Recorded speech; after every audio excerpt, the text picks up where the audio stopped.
Assalamualaikum warahmatullahi wabarakatuh. Alhamdulillahilladzi anzala al-Qur'an hudan lin-nasi wa bayyinatin minal huda wal furqan.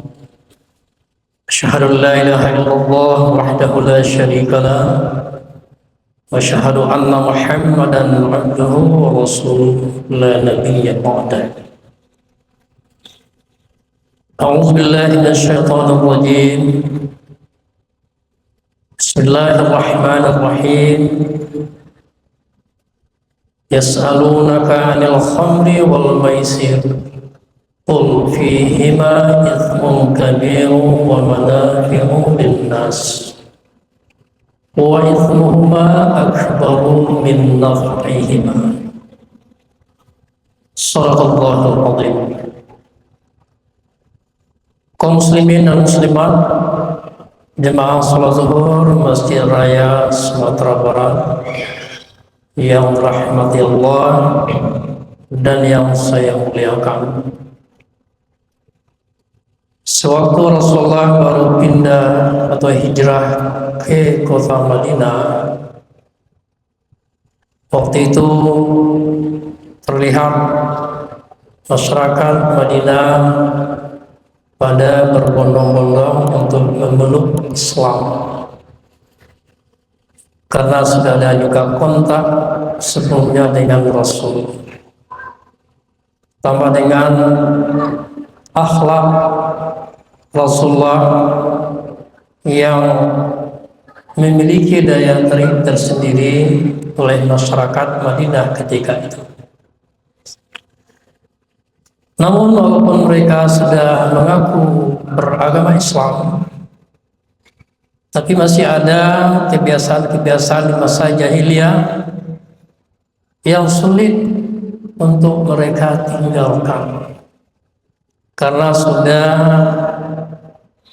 tertanam mendarah daging. Pepatah Arab mengatakan tarkul adawah. Meninggalkan kebiasaan itu bisa juga jadi musuh yang susah untuk meranginya. Kedua kebiasaan buruk itu ialah yang pertama main judi, yang kedua minum khamar, minum arak, minuman yang memabukkan. Maka akibat dari kedua perbuatan itu sering terjadi kegaduhan di tengah-tengah masyarakat. Maling, rampok, pertengkaran, dan permusuhan. Lalu datanglah sekelompok orang berinisiatif menanyakan kepada Rasulullah. Ya, inti pertanyaan itu, ya Rasulullah, bagaimana kedudukan hukum main judi dan meminum khamar atau minum arak itu? Rasul belum menjawab ketika itu, belum menunggu kedatangan wahyu dari Allah. Nah, tidak lama setelah itu turunlah surat Al-Baqarah ayat 219 yang saya bacakan di awal ceramah tadi.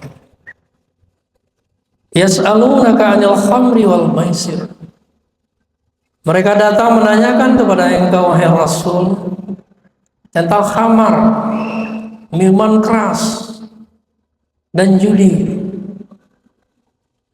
Qul, katakan olehmu, fihima ithmun kabiru wa manafi'u linnas. Di dalam kedua perbuatan itu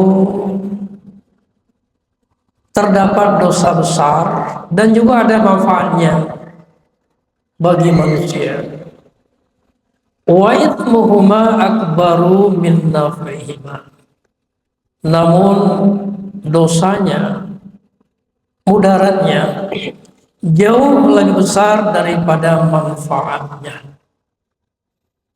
Nah, inilah ayat yang pertama kali turun berkaitan dengan masalah judi dan minuman keras itu. Allah Maha Bijaksana. Allah menurunkan larangan itu bertahap.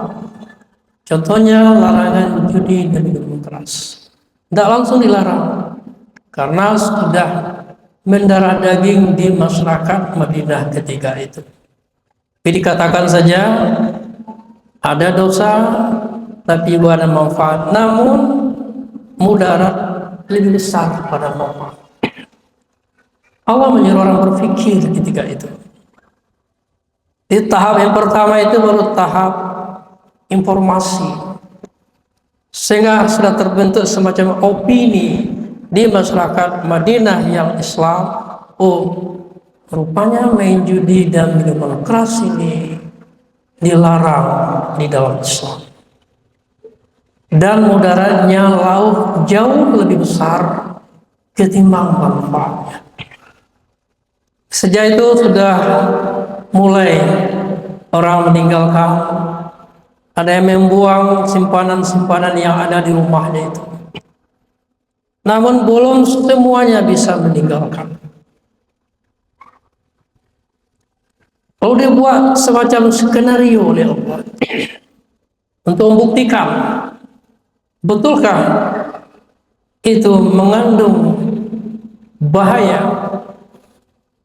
Di dalam satu riwayat diceritakan, satu kali sahabat bernama Abdurrahman bin Auf mengadakan jamuan makan sore yang mengundang sahabat-sahabat ketika itu, termasuk juga hadir Ali bin Abi Thalib. Sehabis jamuan makan sore itu, datang waktu maghrib. Ali langsung mengimami sholat. Entah kenapa Ali kok bisa keliru membaca ayat yang selama ini tidak pernah keliru baca ayat. Surah ini banyak, surah Al-Kafirun. Salah satu bunyi ayatnya, wala ana abidum ma abadtum. Artinya, aku tidak akan menyembah apa yang kalian sembah, hai orang kafir. Tapi entah kenapa ketika itu tinggal kata Allahnya, sehingga menjadi wa ana abidum ma abadtum.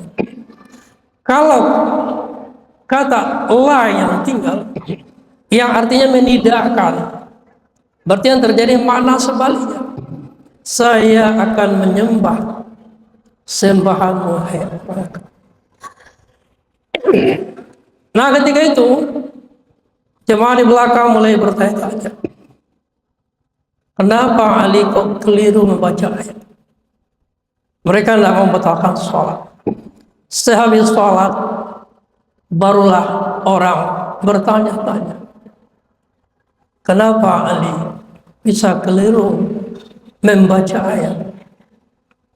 Rupanya pikirannya dalam keadaan goncang. Selidik punya selidik. Apa penyebabnya? Ali juga ikut menenggak khamar, minum arak di jamuan makan sebelumnya, karena belum ada larangan tegas. Berdasarkan peristiwa itu turun ayat yang kedua berkaitan dengan itu. Ya ayyuhalladzina amanu la taqrabus salata wa antum sukara hatta ta'lamu ma taqulun. Hai orang-orang yang beriman, janganlah sekali-kali kau hampiri salat kalau kamu dalam keadaan mabuk, hingga kamu mengerti, paham apa yang kamu katakan. Dengan ini orang akan berpikir, ini larangan apa sebetulnya? Larangan sholatkah atau larangan mabuk?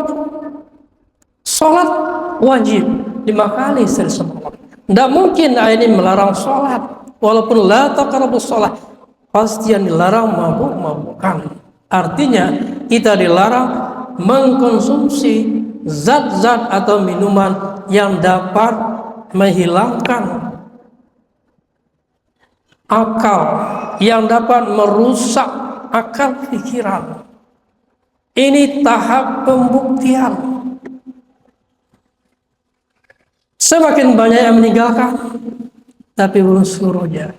Barulah tahap ketiga Allah berikan larangan tegas. Al-Maidah ayat 90 sampai 91. Ya ayyuhalladzina amanu innamal khamru wal maisir wal ansab wal azlam rijsun min amalis syaitan fajtanibu. Hai orang yang beriman, sesungguhnya minuman keras, judi, berhala, mengundi nasib itu perbuatan syaitan. Jauhilah. Inilah baru sampai kepada larangan yang sangat tegas, sehingga umat Islam di Madinah sudah meninggalkan kedua perbuatan itu. Kaum muslimin sidang jemaah yang dirahmati Allah, kenapa judi dan minuman keras itu dilarang? Allah mengatakan, innama yuridu syaitan an yuqi'a bainakumul adawata wal baghdha fil khamri wal maisir. Syaitan itu menginginkan permusuhan dan saling membenci di antara kamu melalui perbuatan judi dan minuman keras itu. Kaum muslimin sedang yang berbahagia, akhir-akhir ini pemerintah kita sudah tersadarkan betapa bahayanya perjudian itu. Judi di zaman sekarang ini sudah canggih, dia menggunakan teknologi canggih, judi online namanya. Sehingga kita baca di informasi, antara Januari sampai Maret tahun 2024 itu sudah 100 triliun uang perjudian yang beredar. Ada yang saya keluar negeri, bahkan lebih dari itu sampai bulan ini. Betapa maraknya perjudian di negeri kita, di tengah-tengah kehidupan ekonomi rakyat yang serba sulit, tambah lagi dengan perbuatan-perbuatan yang melanggar aturan Allah, yang pada intinya akan menyengsarakan diri, menyengsarakan keluarga, dan menimbulkan kegaduhan di tengah-tengah masyarakat. Apa dikatakan judi? Mungkin banyak definisi, tapi pada intinya setiap permainan yang mengandung unsur taruhan, nanti yang kalah membayar kepada yang menang, walaupun hanya 1 gelas teh telur. Nanti kalau saya menang, kau bayarkan teh telur, apa? Judi namanya. Judi tidak harus tempat-tempat yang formal. Sambil berdiri perjuangan jalan, tebak-tebak nomor mobil yang akan datang. Kalau tebak, saya kasih uang 20.000. Kalau enggak, kamu bayar. Itu sudah berlangsung perjudian. Kalau mental judi itu sudah merasuk di dalam diri. Tapi ketahuilah, kaum muslimin dan muslimat, tidak ada orang yang kaya karena berjudi walaupun menang berkali-kali.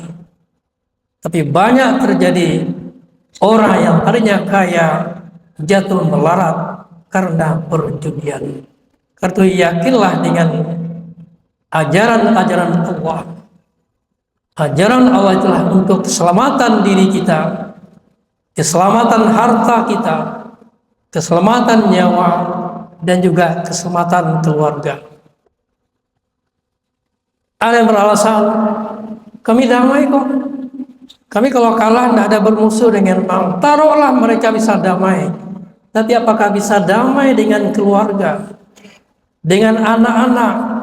Ketika anak-anak butuh uang jajan pergi sekolah, ayah mengatakan, tidak ada uang. Tapi uangnya habis di medan perjudian. Karena itu yakinlah kita kepada ajaran Allah. Tujuannya tidak lain adalah keselamatan diri kita. Lalu yang kedua, penyakit masyarakat itu khamar. Apa itu khamar? Al-khamru ma khamaral aql.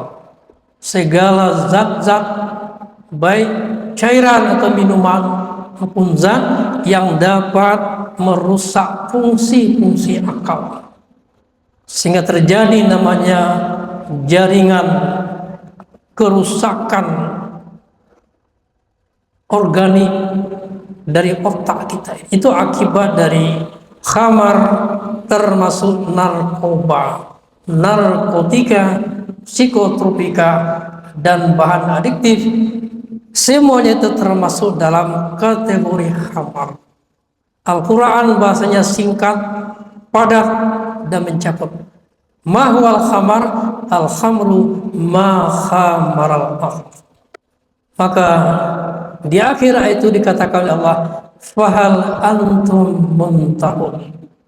Apakah belum juga datang saatnya kamu menghentikan perbuatan setan yang terkutuk itu?